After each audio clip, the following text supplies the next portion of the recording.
It is the last game week of the season, game week 38, and we all want to end on a green arrow. So let's look at some transfer tips. Make sure you like and subscribe, and let's get right into the video. Now, the fixture difficulty rating chart is here, but it's not as simple as what you see on the screen. There's a lot of teams in the Premier League that don't have a lot to play for anymore. Their league position doesn't matter based on the points they're currently on. We only want to target teams that actually have some meaning to their games, that players that actually want to win. So we're going to get rid of all of the fixtures where the teams who are playing don't really care about the result. And we are left with only these teams here. Now it's worth mentioning, some of the teams on this list, by the time game week 37 is fully over on Wednesday evening, that may not have anything to play for. For example, West Ham may be one of the best teams to target this game week, playing home to Leeds and fighting for their lives to get out of relegation. But if Spurs get even 1 point against Chelsea in game week 37 on the Wednesday, it won't matter. Spurs players won't be worth targeting because they would have got out of the relegation zone, and West Ham players won't have anything to play for anymore. But as of right now, as of when I'm recording, there is still a chance for these guys. Same goes for Liverpool here. Liverpool home to Brentford, they still need to win that game. But if Bournemouth lose to City, which is the most likely outcome, let's be honest, Liverpool will have 5th place secured and they won't really care about what happens in game week 38 either. So the teams you see now, there could be even less by the time game week 37 is finished. There are a few teams that stand out even more though, because some teams who really need a win are playing against teams who don't care about the result. For example, Brighton, Man United, they've secured 3rd place, and fair enough, Bruno is still going to go for that assist record, but at the end of the day, they don't care about the result. So Brighton could be in with a chance of some of their players getting decent hauls. The same goes for Spurs and West Ham. Like I said, if Spurs don't get any points against Chelsea in game week 37, because they'll be playing against teams that have absolutely nothing on the line. Whereas those guys have everything on the line. You know, it's big. But when you have Chelsea versus Sunderland, for example, it's a high likelihood that both of these teams will still have something to play for, because I think 8th or 9th place, I think definitely 8th, maybe 9th, depending on the Europa League outcome. You know, if Aston Villa win the Europa League final and come 5th, there will be an extra European spot for everyone. It will be pushed down one. So these players, these teams should I say, who are actually still in the mid-table having a fighting chance for 8th or 9th, may still also have something to play for in game week 38, which is Sunderland and Chelsea. And you mainly want to be targeting players from those teams who have a lot to play for, playing against a team that have nothing to play for. So yeah, it's a little complicated right now, to be honest. It will be made clearer later on. I think in the team selection video, I'm going to make this graph again, but get rid of even more teams that have nothing to play for. So yeah, we'll look into some players to buy right now, but that may be outdated after Wednesday when we find out, like, if West Ham, they have nothing to play for in game week 38, I'm recommending a lot of West Ham players. Well, I'm recommending 2 West Ham players, and they're really good to own in game week 38 if they have a lot to play for, but if not, they'll be useless. So if you're watching this video after Wednesday, it may be a bit outdated. I do apologise. Now, all these defenders are a 7 out of 10. None of them are amazing, but most of them are still pretty good. Van Heck, now, I'm glad he messed up in game week 37. If you guys didn't see the clip for the Calvert-Lewin goal, Van Heck pretty much passed it to him. He ran around the keeper and he scored. Very unfortunate for those of you who have Brighton defenders. I, for one, am grateful because Brighton defenders were fairly high owned. I think Verbruggen and Van Heck were both over 50% effective ownership. Then I see that goal notification, 90 plus 6, 90 plus 8 or whatever, and Calvert-Lewin scored a goal. So apologies to you guys, I don't mean to rub it in. But it's good technically if you own Van Heck, because it means he still has a lot to play for. I mean, I think he would either way, but yeah. Defcons are good, goal threat is good. I think he had 0.6 XG in game week 37. Fairly unfortunate not to score. Once again, very lucky for me. And yeah, their defense looks absolutely rock solid at the moment. They shouldn't have conceded to Leeds. They shut Leeds out for 95 minutes up until Van Heck made that mistake. We then have Senesi. Not the easiest game, you know, Forest away isn't great. Forest are in amazing form right now, but Forest don't really care about the result of the next game. Whereas Senesi in game week 38 and Bournemouth will still have a lot to play for. There's no doubt in my mind. And I have been talking about how Bournemouth overperformed the underlying data defensively. And this graph kind of shows you right now. 1.46 expected goals conceded per appearance, only 0.86 conceded. 0.23 expected clean sheets, but 0.43 actual clean sheets. If you compare that to the likes of Spurs and Pedro Porro, you know, 0.33 expected clean sheets per appearance, but only 0.14, that's a huge swing. So while the Bournemouth defence does look appealing, and it still is, because they have a lot to play for, their fixture isn't impossibly hard and Senesi is good for Defcons, you know, you can't expect a clean sheet or a lot of clean sheets like they have been getting in the last few games. Pedro Porro, I think, is a great attacking threat. He's obviously playing for an alright defense, but they don't keep a lot of clean sheets. And his defcons are surprisingly good, so that's why I give him, a slight edge over Senesi and Van Heck. Then we have Mavropanos, who obviously may not have anything to play for, like I said, but this guy is an absolute beast for West Ham. He's decent for defcons, pretty much the only West Ham defender that gets defcons. He's pretty cheap, and he's also the best for underlying data going forward as well. So there's no one else you'd pick from the West Ham defence, in my opinion. I know Juve has been doing all right this season. He's been getting assists, but Mavropanos probably has a higher chance of scoring than Juve has a higher chance of getting an assist. And Mavropanos' defcons are so much better. Then up top, still a 7 out of 10, we have Saliba. Now, Gabriel is incredibly high owned, and as for Raya, I think goalkeeper transfers are a bit of a waste. And the next best defender to get is Saliba. You could look at Lewis Skelly, maybe even Timber if he's going to be back fit. Probably definitely Timber if he's back fit. But Lewis Skelly, you still can't say for sure is going to be starting in game week 38. He is a bit of a rotation risk, whereas Saliba isn't. And Saliba's also not awful for defcons these days. He's been picking up in terms of defensive contributions, but he's still not amazing. Like, I think Gabriel's better to own and Timber if he's back. But Timber right now is an injury risk, and Gabriel, well, you all already have him. If not, Gabriel is easily the best defender you should look to buy in game week 38. Okay, on to the midfielders now. I'm going to talk about the top two first. Now, Semenyo and Shirky, neither of them are on my blacklist, and the blacklist is basically players that are way too high owned, that I shouldn't really recommend you buy them because almost everybody watching will have these players. But with Semenyo and Shirky, I think almost everyone has at least one of these players, but their ownership is fairly evenly split. So I think right now, almost all of you watching will own at least one of Shirky or Semenyo, like it's almost guaranteed. But you might not. I mean, you probably do, but because neither one of their ownership is super high, if you don't have 3 City players, then going for Shirky or Semenyo is amazing. But, O'Reilly, really good player to own. Haaland, really good player to own. You probably don't want to own 2 City midfielders. So I did debate just leaving them off here and, saying why, because everybody already has them, and then putting 2 more midfielders alongside Somerville, Tavernier and Hingelwood.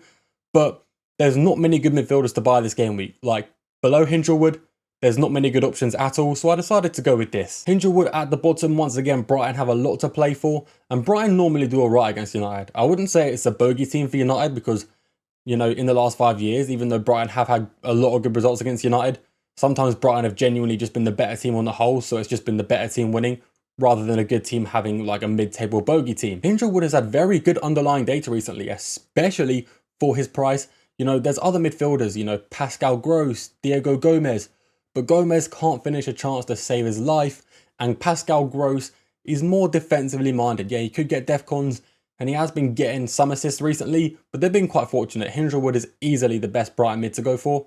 We then have Tavernier. Now, I'll put Tavernier above Hingelwood, but realistically, they're the exact same. Like, Tavernier is also very cheap with okay underlying data, and Bournemouth have a lot to play for against a team who don't really care about the result. That's why I put him here. He's also on some set pieces and he's fairly reliable for minutes, so it was fairly easy to put him here. There's other Bournemouth midfielders too. Like, you have Ryan, who's quite good.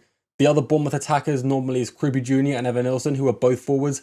And the other Bournemouth midfielders are CDM, so they're not really worth going for. So yeah, Tavernier or Ryan, but Ryan's not as reliable for minutes and Tavernier is just better in general. Then we have Somerville. Now, Somerville for me is easily the best West Ham midfielder, even though he's not been on amazing form. There's no other West Ham midfielder to target, really. Like, Bowen is technically a midfielder, but he's listed as a forward. The other midfielders are quite defensively minded. Like, you have Fernandez, who does get some big chances, but he plays a lot deeper than Somerville.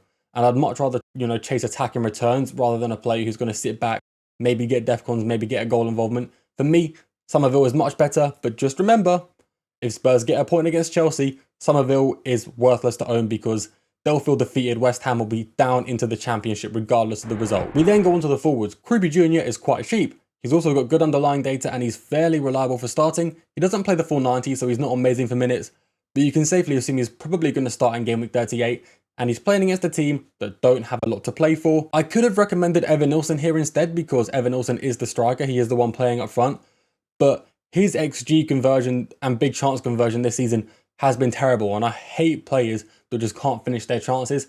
Well, I don't hate them, I just hate owning them as FPL assets. So I'm sure Evan Nilsson is a lovely guy, but for me, Kruby Jr. is the best Bournemouth forward to target. Above him, or more on the same level, we have Thiago. Now, how good Thiago is as an asset does depend on how Bournemouth play against Man City, which may sound like a far reach. But if Bournemouth lose to Man City, which will probably happen, Liverpool will have Champions League secured, they won't care about the result, whereas Brentford will still have a lot to play for. So even though away to Liverpool on paper is quite a tough fixture, Brentford may have an easier game if the Bournemouth result on Wednesday goes in favour of Man City, which is quite complicated. But yeah, Thiago right now is a 6. I think if Liverpool secure 5th place before game week 38 because Bournemouth lose, then Thiago does become a slightly better option, but he's still not amazing because away to Liverpool still isn't that easy, and his form recently has been a bit lacklustre. And you can say the same for Welbeck. You know, Brighton have been creating expected goals. They've been doing well, but Welbeck has not been a part of it at all, which as a Welbeck owner is quite frustrating.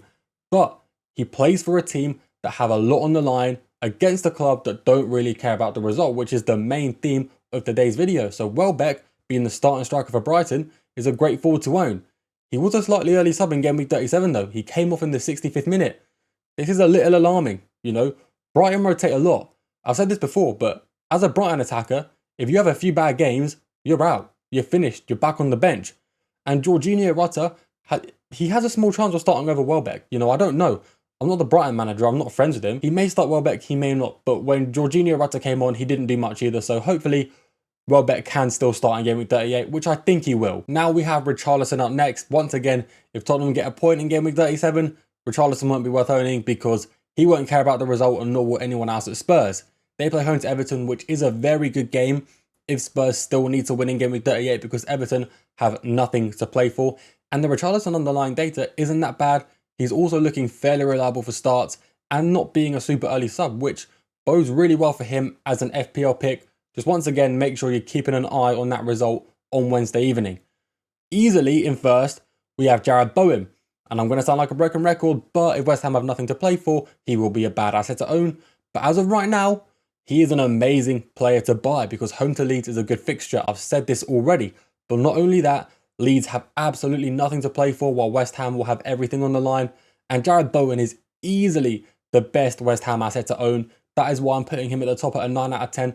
I think if you own him, he'll be a differential that's not guaranteed to get you points. I'm not going to jinx it, but more likely than most players in the entirety of FPL. Now, onto the captains. There's only 2 players I really think you should be captaining, and one of them is Jarrod Bowen, who I was just talking about. You could look at Bruno Fernandes, but you know he's chasing the assist record, yes, and he should be on 21 assists by now, especially looking at that Forest game. He could have had 5. He only got 1, technically 2 in FPL terms. But because United don't care so much about the result, you can't really rely on him, you know, as a reliable captain, especially when Brighton have so much to play for. So I'm looking at 2 in particular. The first one is Jarrod Bowen, which once again has an asterisk next to it. And I'm not going to tell you why because you already know. But he could be an amazing captain for game week 38. Definitely a risky differential one. But if West Ham do end up needing to win game week 38 to stay up, I think he is arguably the second best captain in FPL, even though his goal threat isn't amazing. He's got great creative potential, he's good for defcons, and there won't be many other players that actually have a lot on the line. And if you're chasing rank, I think he would be the best one to go for, but he wouldn't be the best captain in general. Like, you would only be picking Bowen if you have fallen behind and you're not at your target rank and you need to do something drastically outrageous. So yeah, Jarrod Bowen is here. I think he's a great option for captaincy. But there is clearly one man who is better, who will also have a lot to play for. And that is Erling Haaland. Now, yeah, sure, West Ham will need that win to go and stay up in the Premier League. But they're fighting to stay up in the Premier League. They're not a good team. Whereas Haaland and Man City will be fighting for the Premier League title unless they somehow, on Wednesday, don't get 3 points against Bournemouth, which, to be honest, away to Bournemouth isn't super easy. But you see how Pep and Man City always close out Premier League seasons. They win almost every single game. So I find it hard to believe that Man City won't win that game and go into game week 38 needing a win. And obviously if Man City go into game week 38 needing a win and possibly goals, because they want to do well on goal difference as well in case Arsenal draw, Haaland will be the main man to target and no one is surprised about that. Despite him not having many double-digit hauls recently, he's still Man City's main man. He's getting all the expected goals. He's going to win the Premier League Golden Boot by quite some bit. He's still the best goal scorer in the league. I'll say that. He's scoring the most goals and he's the most likely to score. There are some players you could say are better finishers maybe, but Haaland is always the guy who's most likely to score. And home to Aston Villa in general isn't super hard. It's also not super easy, but Aston Villa's away defence is nowhere near as good as their home defence. Not to mention, Aston Villa have Champions League secured, they're fine. They're not really going to care about this result. After Wednesday, when they play the Europa League final, Aston Villa's season is over. Okay, they're done, which makes Man City assets a real threat going into game week 38, which is why I think Haaland is the best captaincy option. But if you need a good differential, Jared Bowen is always there. Anyway guys, that is it from me. Bit of a short one, but there's not much else to talk about these days considering it's the last game of the season. If you made it this far, you are greatly appreciated, and I will see you all in the next video.